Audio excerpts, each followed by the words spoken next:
Well, I am with the nonprofit of the year for the Shelton-Mason County Chamber of Commerce. It's the Great Bend Center for Music. Matt Melendez. How are you, sir? I'm good. I'm good. And you're not with the entire nonprofit. You're just with, the lowliest person. Sure, the one who would accept my email on this one, I suppose. It is a great organization. We've talked for years now about it and the work that you've done locally. Let's start with that, the impact that you have made here in Mason County, and then we'll kind of expand from there because I'm not sure if a lot of folks realize your reach these days when Oh, it comes thanks. to Yeah. teaching music. Yeah. So, well, particularly some recent developments we're really proud of in terms of local impact. What you're talking about, our flagship early learning program serves hundreds of kids in 47, 48 states. Last time I counted, and that was like a year ago. So we might hit all 50 by now. Amazing. And somewhere around 15, 16 other countries, which is really, really great. And we're really focused right now on positioning that that's an entirely online program, which again, people are kind of surprised at because it's serving 2 and 3 year olds. But they're magic on Zoom and it's intense. It's 5 days a week, 30 minutes a day. And they show up ready. And my standard line is, I wish my adult choir read music like my 2 and 3 year olds, because Sure. it's conservatory-based training where we don't slow it down. And they are just absorption machines when it comes to learning the content and sight reading music and the ear training and everything. So that's really great. And right now we're focused heavily on a site that we can find locally to do in-person classes. The program was originally designed to serve kids who didn't have access to other high-quality early learning, and we're a perfect community example of that. But because we launched during the pandemic, we launched virtually. But now we're kind of returning to the original vision and really looking at how we can both partner and how we can establish our own physical sites to provide that curriculum for local kids and really kind of improve our kindergarten readiness here in the county. So that's one set of impact. In the last year, there are two things that are new that we're really proud of. One is Lip Sync Battle, which was Right? an experiment this last year, and I was really hopeful about it. It turned out so much better than we had anticipated. I mean, the teams were so well prepared. The least prepared team was the choir team, to be perfectly honest, was the Great Bend team. Um, it was just magical. And the feedback we got through all of it was the people who were there were like, oh, we didn't completely understand this. Okay, we're coming with our game face on next year. Right. And we've heard that for whatever. So like I literally had a meeting with the board and with the committee that puts it together yesterday to set the date for this year, which is going to be next fall. So we can start working on that now.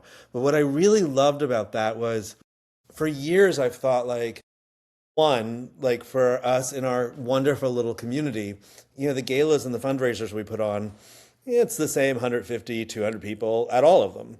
And it's another sit down dinner and a live auction. And they're great and they work, but we've been really trying to figure out a way where, okay, if we're going to gather the same group of people and asking for money in one place, how might we add value? How might we diversify like what's happening in the community? And so what I love about the format is that it's other nonprofit teams that are competing. They're also raising money independently. And so it's an event that does help us financially, but also makes that kind of event accessible for smaller nonprofits that don't have the resources to throw that kind of event. Like Connection Street Theater is a really great example. And they killed it. They just killed it. They had so much fun with it. It was really inspiring. So that we put something out there that's not just supporting us, but really supporting other smaller nonprofits in the community and creating more community. And to be perfectly honest and fair and give credit where credit is due, really build on the amazing work that Pastors Doug and Brenda are doing at Faith Lutheran to really pull together the service community here. Was a really terrific experience and something we're excited about building. So that's the first area of development in terms of local impact we're really excited about right now. Is that And the something other, that the board kind of asked you to look more into? Because doing music on its own 5 days a week, that's a real heavy lift. But to add that in to help other nonprofits, is that, because I know you've been in the community for 20 years, your doctorate is in rural music and education and things like that. So, I mean, it's kind of a fit that way, but that's a whole nother avenue that you Yeah, had to kind no, of take up. it wasn't again. It was my. I'll admit, it was kind of my vision. And but again, there's no event in the community, and my board was wonderfully supportive. We started talking about this about 3 years ago, and it was like there's no event in the community that really showcases not just the individual nonprofits and particularly the full spectrum of us. Oysterfest, I guess, kind of comes close, but it's less of a showcase and more whatever. But where we all intersect and touch each other and how so many of us collaborate so well together, there's nothing that showcases that. That's some of my favorite things about this community. And so I had just had this in the back of my mind, like if we have to do this, because events are hard. And I think they're easier for Great Bend than for most nonprofits because we put on concerts all the time. So events are kind of our thing, but they're still really difficult and they're expensive and they're challenging. We were really focused on like, I don't want to do another $125, $150, or $225 a ticket sit down dinner. That means it's not accessible to the people I want it to be accessible to. And, I'm proud of our story, but I don't know. I kind of feel like our story is more powerful when we can showcase it within the context of how we're kind of trying to lift up the community in these specific other ways and how we're trying to use music as a tool, which is always the challenge, right? People are always looking at us like, oh, you're an arts organization. It's like, kind of, yes, not going to say that. Like we do win awards and get really cool opportunities to make high art. That's great. But our focus is always like, how are we enhancing the community? How are we building the community? And again, my doctoral research is as much sociological as it is musicological, because that's where the fun is for me. And my passion is that, again, I love this community. I love investing in this community. And again, there's something really magical when people make music together. It's just, yeah. But it didn't come from the board. That said, the board has been beyond supportive and excited about it. And again, we went into it this last year not knowing how it was going to come together. But we all left really thrilled and excited, like really like, wow, that was more fun than I thought it was going to be. That was crazy fun. And you've been able to really bring, like you're saying, the community in across the county with your different choirs, your beer choirs for those over 21, or your root beer choirs for those who are under. And I have been at all three types. I remember did one up at the Salmon Center. You did one kind of during Christmastown this year, and then you've been at different breweries doing these. So that also kind of lends itself to getting people comfortable with performing, and then, hey, well, now the next step is to be part of our lip sync battle. Yeah, or recruit for the choir. Yeah. But I'll tell you again, like the first thing I think about though is that I know what's happening when we pull those people together and when we sing in a group. I know what's happening physiologically, neurologically, and hormonally for folks. And that, like, particularly in this moment where we're so divided as a country and as a community, is what we need more of. It boosts that no matter how engaged you are, being in that beer choir environment, and even if you're just singing one song, your oxytocin levels go up, which is the bonding hormone. So we see each other with kinder eyes. Your cortisol levels drop. So the anxiety hormone goes down. Your immune system is enhanced, and that effect lasts for 3 or 4 days. Those are worth doing all by themselves. Not to mention the fact that, again, we need those events for visibility in the community because so much of our stuff is online or limited to a classroom.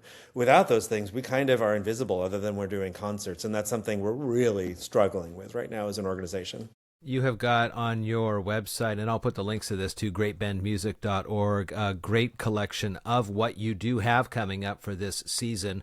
A lot of times, these types of performances are focused a lot of times around the holiday season, and so that's kind of your big push. But you have got things all throughout this whole year Yeah, coming this is up. our first post-pandemic return to a full season, and it's going really well. Yeah, we did 7 concerts this season. We've got 3 left. In fact, we're just about to start promoting this week. We sold season tickets this year for all Hmm. 7, and that went really, really well. And so we've just put together a package for the final 3 concerts, $50 for all 3 concerts. But it's been a really great blend of not just our normal choral, orchestral, big masterpieces, but some really charming, intimate chamber programs that I'm really, really proud of. And we've got the 2 that I'm most excited about actually coming up. In February, it's Wade in the Water on February 15th, which is kind of our contribution to Black History Month, because it's featuring William Grant Still and Florence Price, who are the 2 first major Black American composers. And they are not done enough. Florence Price was only just rediscovered. All of her stuff was lost until about 15 years ago. And her stuff, it's the majority of her stuff we're featuring.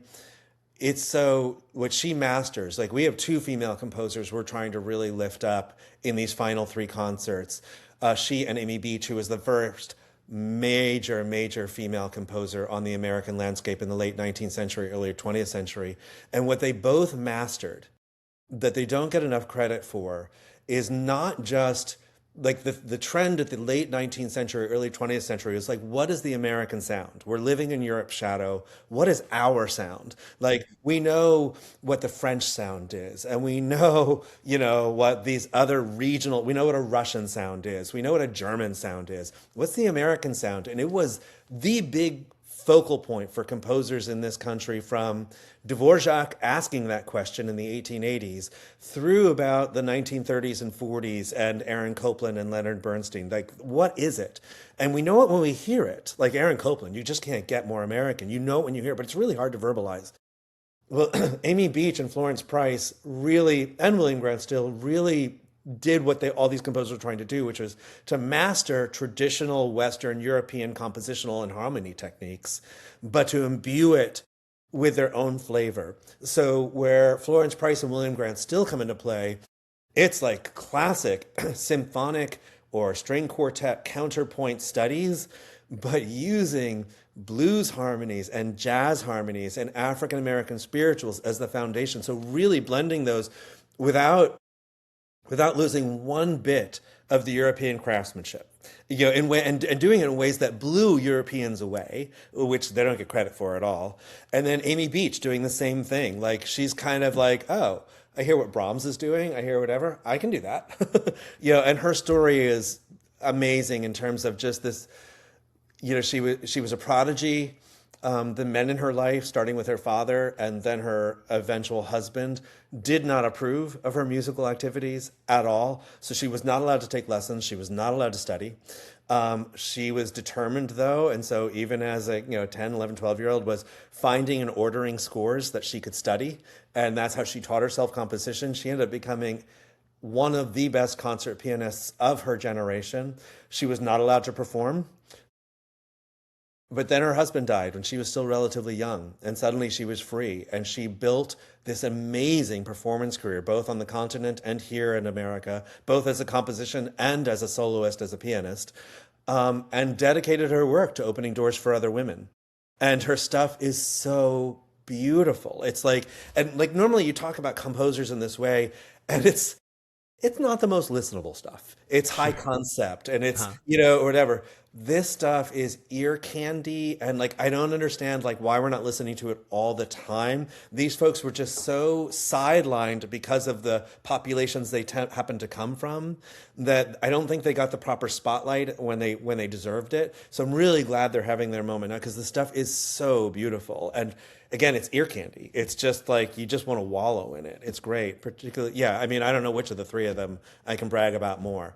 And they did get a lot of, particularly William Grant Still, he got a lot of validation in his life. He was the first African American, I mean, he did it all. He composed operas, symphonies, he conducted, he performed, like, he did it all. There wasn't an area of classical music in America that he didn't conquer. And his symphonies are still regularly programmed.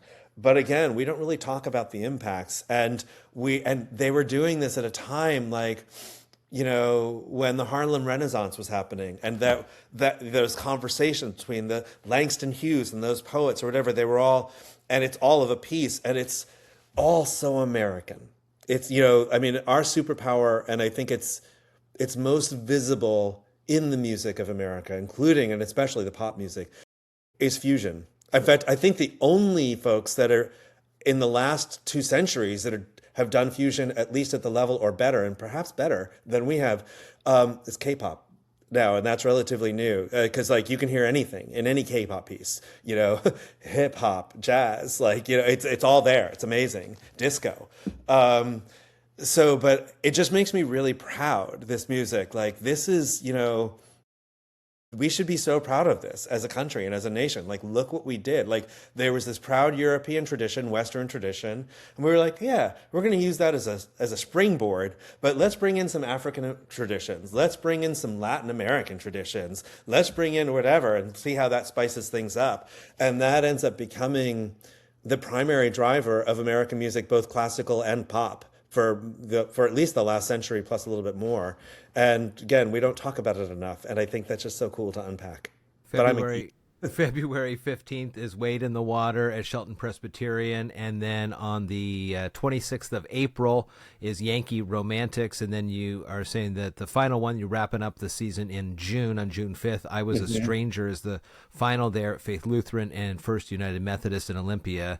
People can get those tickets. Again, a great opportunity for a 3-pack here as we move. And that finale, is a revival of our piece Borders, which is the piece that we commissioned for our Carnegie Hall debut, and that we've won all these awards for, including a nice grant from the National Endowment for the Arts to create our first commercial recording. And so we're releasing that recording with that concert. Very nice. I think a lot of folks, again, they see great band out there. They're doing the choirs. They have the lip sync battles, but the reach that you've been able to put out there with the organization over these last 5-6 years now with COVID going on, the fact that you've been able to grow at such a rapid pace to include every state in the union plus countries outside of our borders to show people the benefit and the impact of music. I mean, that really kind of goes back to why you and the organization won the Nonprofit of the Year award this year. It's pretty fantastic to be again in Mason County. A lot of folks, feel as though it's a tough community perhaps at times, but there are these bright spotlights that really go worldwide, and this is I think more and more. I think so. Yeah, and again, what you just summarized, I loved hearing that, because a year ago, Department of Commerce reached out of the blue to give us a nice grant for us to be able to focus for 6 months on developing a strategic plan. And in the very first session, I and the board came up with this great line that's really become our focus, that we want to be known not just regionally, but nationally across North America we want Mason County to be known as the little place with the big music. And I kind of really love that. So, and the other big leap forward we've taken this year is finally, after 4 years of talking about it, planning about it, and putting together the curriculum, partnering with the school district to do this CTE pathway we've just launched this year in music and sound production. And that's been really great. It's been grueling. It's a bit grueling. I'm teaching 3 periods at OBJH first thing in the morning. Sure. Or whatever. But it's been really exciting. And particularly right now, I'm really riding a high right now. I had a great day with the kids today. And it's really cool to see them mastering these sound composition techniques and these sound composition technologies that they could turn around. Like, I have 2 students right now I'm talking to Ty Ramos about, in terms of like, they are ready to take on like some video editing stuff right now. And I know we have small businesses at the chamber that need that for social media and for this and that. Like, let's turn that around. Let's make these kids available. They're 14, they're old enough. Let's do that. And that's what we're wanting to do, is create these sort of 21st century trade skills that we can make accessible to kids in the community. Yeah, those pathways from middle school, junior high into the high school with their stagecraft and their beautiful performing arts center that well there, and it's just a great kind of not a continuation, Continue. but a start of, and then Yeah. move into that is happening there. That's awesome. It's, we talk all the time. And so it's always good to kind of stop down a little bit and get some more information out for the public to hear more about what you're doing. It's a great organization. You got a great board. You got a great group of folks that come and perform with you guys. Wade in the Waters, the next one on the 15th of February. Again, I'll put the links to this in the show notes if you're interested in learning more about just the Great Bend, getting involved with some of the musical classes that are available for the young students out there. Yeah, we're working really hard to try to reinvigorate our youth chorale because we need them for that June concert. So. Very cool. Very cool. And then that kind of keeps them around and gets them to continue to sing. And that's why we need to rebuild it, actually, because they've all graduated to the main choir. Sure. Well, the call is out there for the local singers. I know there's many in the different church organizations. There's always great choirs there that they can pull kids out, I'm sure. So it'd be a wonderful connection and a wonderful add-on to their musical kind of repertoire, if you will.